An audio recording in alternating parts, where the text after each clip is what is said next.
Hi friends, எல்லாருக்கும் வணக்கம். இன்னைக்கு என்ன டேனா ஏப்ரல் 28. இங்கே வந்து எலெக்ஷன் டே. இன்னைக்கு நாங்கள் போய் ஓட்டு போட போகிறோம். நம்ம ஊரில் ஓட்டு போட போனால் வந்து ஓட்டர் ஐடி இல்லை ஆதார் கார்டு அது எடுத்துகிட்டு போனால் அவங்க ஓட்டு லிஸ்ட்டு வச்சுருப்பாங்க. அதை பார்த்துட்டு நமக்கு கொடுப்பாங்க. ஆனால் இங்கே வந்து இந்த மாதிரி எலெக்ஷன் கார்டு அவங்கவுங்க பேரில் கொடுத்துருவாங்க. இதில் பேக்கில் வந்து இந்த டீட்டெயில்ஸ் இருக்கும். என்னென்ன கொண்டு போகணும், என்னென்ன இருக்குது, எந்த இடத்துல ஓட்டு போடணும், எந்த ஸ்கூலில் ஓட்டு போடணும் அப்படின்னு சொல்லிட்டு எல்லா டீட்டெயில்ஸ் இருக்கும்.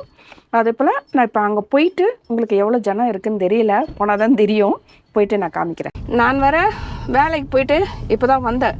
இங்கே கம்பெனியில் வந்து பர்மிஷன் கொடுத்துருக்குறாங்க 4:30 மணிக்கா ஓட்டு போடுறவங்களாம் போயிட்டு ஓட்டு போட்டுட்டு வரலான்னு சொல்லிட்டு. நம்ம ஊர் மாதிரி வந்து ஃபுல் டே லீவ் கிடையாது. இங்கே வந்து பர்மிஷன், அது நான் செய்கிற கம்பெனியில் மட்டும்தான் பர்மிஷன் கொடுக்குறாங்க, மற்ற கம்பெனியில் தெரியாது. ஏன்னா இங்கே ஏற்கனவே அட்வான்ஸ் போலிங்குன்னு சொல்லிட்டு ஒரு 4 நாள் வச்சுருந்தாங்க போன வாரத்தில்.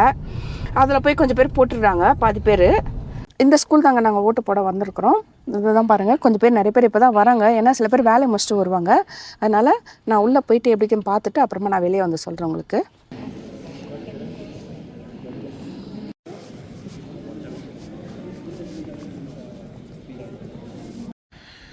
ஓட்டு போட்டாச்சுங்க. நாங்கள் இது வந்து பேஸ்கெட் பால் கோர்ட். இது அங்கே தான் வந்து ஓட்டு போடுறதுக்கு லைனாக இது பண்ணி வச்சுருக்குறாங்க. நாங்கள் ஓட்டு போட்டு முடிச்சாச்சு, வந்தாச்சு.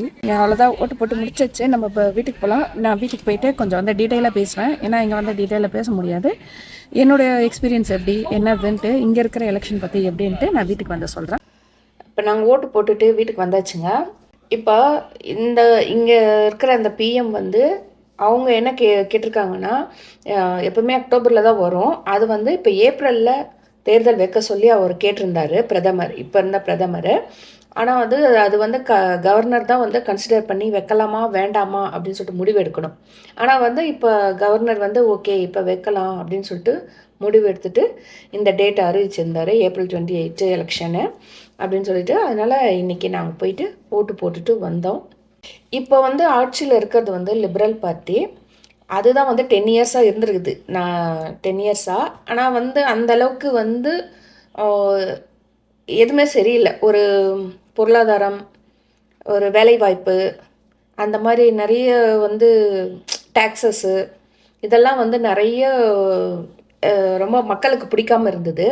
அதனால் என்னோடய கணிப்புப்படி அது ஆப்போசிட் பார்ட்டி தான் வரும்ன்ட்டு நாங்கள் நம்புகிறோம். ஆனால் மக்கள் எப்படி முடிவு எடுக்கிறாங்கன்னு தெரியாது. ஏன்னா யார் சில பேருக்கு வந்து லிபரல் ரொம்ப எப்படி சொல்கிறது, ரொம்ப பிடிக்கும்.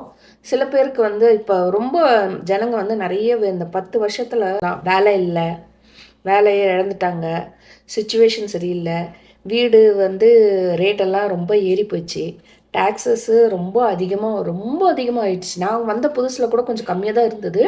இப்போ இந்த ஒரு 2-3 வருஷமாக வாங்குகிற சம்பளத்தில் பாதிக்குமே, அட்லீஸ்ட் ஒரு நமக்கே கடுப்பாக இருக்குது. அவ்வளோ கஷ்டப்பட்டு நம்ம வேலை செய்கிறோம், நமக்கு டேக்ஸ் பிடிச்சி இவ்வளோ தான் வருதுன்ற போது ரொம்ப கஷ்டமாக இருக்குது. அந்த மாதிரி டேக்ஸஸ்ஸு, அப்புறம் இந்த க்ரோசரி, இதெல்லாம் வந்து நிறைய விலை ஏற்றுனது. ஜனங்க வந்து ரொம்ப ரொம்ப ரொம்ப இதுவாக இருக்கிறாங்க. அதுவும் இங்கே கெனடியன்ஸ் மெயினாக ரொம்ப கோபத்தில் இருந்தாங்க. எனக்கு தெரிஞ்சு ஆப்போசிட் பார்ட்டி வரும் நம்புகிறேன். ஆனால் எப்படின்னு தெரியல. இப்போ நம்ம ஊரில் ஓட்டு போட்டோம்னா ஆதார் கார்டு, ஓட்டு ஐடி இதெல்லாம் எடுத்துன்னு போயிட்டு நமக்கு வந்து ஓட்டு போட்டு வெளியே வரும்போது ஒரு கையில் இங்கே ஒரு மையை வச்சு விட்ருவாங்க, ஓட்டு போட்டோன்னு சொல்லிட்டு. ஆனால் இங்கே அந்த மாதிரி மையெல்லாம் கிடையாது. அதுவும் இது பாருங்கள், கையில் மையெல்லாம் கிடையாது. ரெண்டாவது, நம்ம ஊரில் வந்து மிஷின், இங்கே வந்து மிஷினே கிடையாது. இவ்வளோ பெரிய வளர்ந்த நாட்டிலேயே வந்து பேப்பரில் தான் அவங்க வந்து அதான் எந்தெந்த பார்ட்டி இந்த ஏரியாவில் நிற்குது அப்படின்னு சொல்லிட்டு பேர் போட்டு கொடுத்துருவாங்க. அவங்க இந்த கட்சியில் நிற்கிறாங்கன்னு கொடுத்துருவாங்க. நமக்கு யாருக்கு இஷ்டமோ அவங்களுக்கு அந்த பக்கத்துலேயே ஒரு ரவுண்டு இருக்கும். எக்ஸ் மார்க் போடுறதுனா போடலாம், இல்லை டிக் போடுறதுனா போடலாம். போட்டுட்டு நம்ம வந்து ஒரு பாக்ஸ் வெளியில் வச்சுருப்பாங்க, அதில் வந்து நம்ம ட்ராப் பண்ணிவிட்டு வந்துடணும். அவ்வளோதான். அது முடிச்சுட்டு நம்ம வந்துடணும். ஏன்னா நம்ம ஊரில் வந்து இந்த கையில் மை வச்சா ஓகே ஓட்டு போட்டாங்கன்னா, இங்கே அந்த பிஸ்னஸே கிடையாது, மிஷினும் கிடையாது. ஒன்லி இது தான். அங்கேயே இப்போ பக்கத்தில் பென்சில் வச்சுருப்பாங்க. நம்ம யாருக்கு பிடிச்சதோ நம்ம ஓட்டு போட்டுட்டு நம்ம வந்து வெளியில் வந்துடலாம். அவ்வளோதான். இப்போ வந்து இருக்கிற கவர்மெண்ட்டு வருதா என்னன்னு தெரியாது. அதனால் இப்போ சப்போஸ் புது ஆட்சி வந்ததுன்னா அவங்க என்னென்ன செய்கிறாங்க, எப்படியும் ஒரு டைம் எடுக்கும். அதை பார்த்துட்டு நான் உங்களுக்கு வர உங்களுக்கு அப்டேட் பண்ணுறேன். நிறைய பேர் கேட்டிருந்தீங்களா, அந்த இதுவெல்லாம் பற்றியும் நான் உங்களுக்கு கண்டிப்பாக அப்டேட் பண்ணுறேன். என்னோடய வீடியோவை பார்த்துட்டு உங்களுக்கு பிடிச்சிருந்ததுன்னா உங்கள் ஃப்ரெண்ட்ஸுங்களுக்கு ஷேர் பண்ணுங்கள். ஏன்னா புதுசாக நிறைய பேர் வந்து கேள்வி கேட்டிருந்தாங்க. அதனால் நான் இப்போ வர வீடியோலலாம் கொஞ்சம் இங்கே கனடாவில் என்ன சுச்சுவேஷன், எப்படி இது பண்ணுறது, அதெல்லாம் பற்றி உங்களுக்கு நான் போட்டுகிட்டே இருக்கிறேன், அப்டேட் பண்ணிகிட்டே இருப்பேன் கண்டிப்பாக. கண்டிப்பாக என்னோடய வீடியோவை பாருங்கள், உங்கள் ஃப்ரெண்ட்ஸ் ஷேர் பண்ணுங்கள். Thank you so much. அப்புறம் புதுசாக வரவங்க என்னோடய சேனலை சப்ஸ்கிரைப் பண்ணுங்கள், ஒரு லைக் பட்டன் போட்டுருங்க. தேங்க்யூ.